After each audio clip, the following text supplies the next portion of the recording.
There's something so magical about that moment when you finally get to strain your herbal remedies that you've had cluttering on your countertops for weeks. This immunity boosting elderberry cordial is a recipe that we included in our Kitchen Wisdom Winter series. Part of the series is about bringing us back to some of the simpler ways, the simpler times, maybe what we would call our ancestral wisdom, the things that we've sort of forgotten about in our modern day that can be simple ways that we really take and create a sense of autonomy as well as empowerment in our everyday lives. And so something as simple as creating a cordial was something that was actually out of necessity when it was our ancestors' day and age. So let's take this for example. We have been blending and macerating some elderberries and some other plant matter in here for, I think, about 5 weeks at this point. And so as far as our ancestors are concerned, they would have considered grasping at the elderberries late summer, early fall, depending on which region they were living in. And it would have been a necessity for them to actually preserve these so that when the medicine was needed in the dead of winter, when they were needing something to help support their immunity, to bring warmth to the digestive fire, as well as something to just bring a little bit of relaxation, as well as a little cheer in the darkness of winter. So here we are in our more modern world. We can reach out and have access to elderberries at any time of the year, which is a modern blessing that we have. But part of the art of our kitchen wisdom is getting us to start to think in these seasonal traditions, getting us to start to think about things before we need them so that we can be much more responsive in our nature rather than reactive.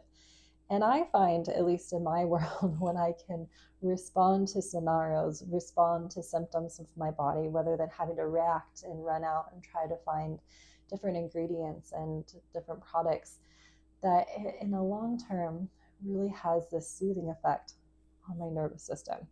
So we didn't make this elderberry cordial with your nervous system in mind, but when we start to think about the seasons and the moments ahead just slightly, we can really begin to find a simpler way of living.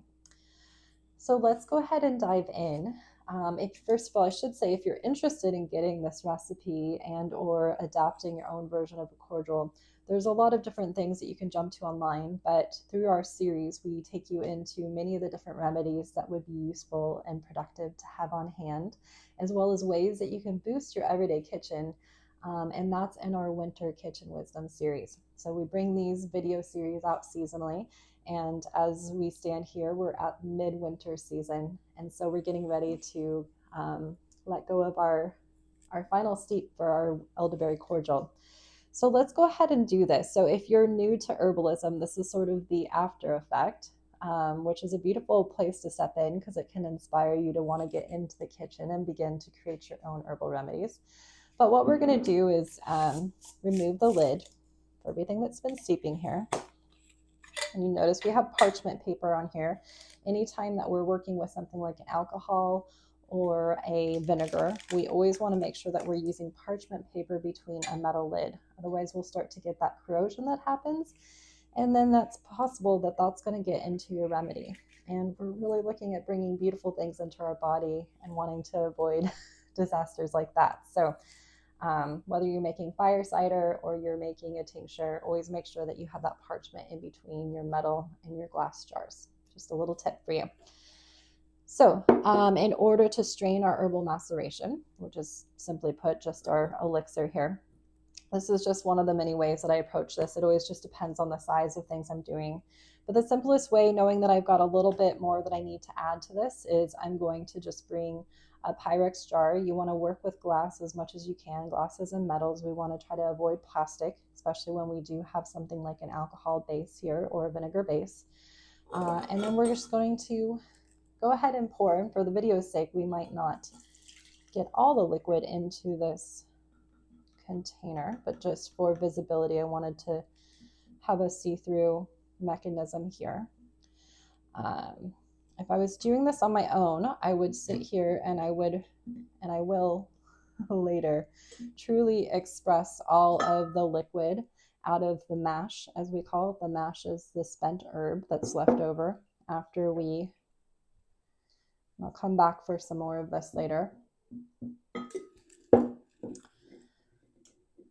So once you've got your liquid in here, this is all part of the recipe that we include, but this is held in brandy, as well as some of the herbs that we brought into this to be, we've got some bitters in here in addition to our immune boosters here. So just to give it a little bit of a softer edge, especially if you're not big on the alcohol flavor, we're going to bring some local honey into this just to soften.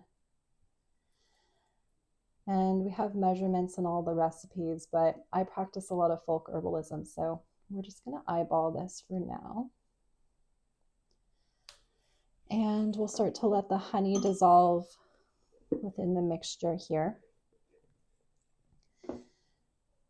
And then essentially what we've done is create, with the recipe that we followed, we've created a really potent elixir. So whereas some macerations or extractions that we're making into like a drinking or a sipping elixir, we may be able to use a little bit more.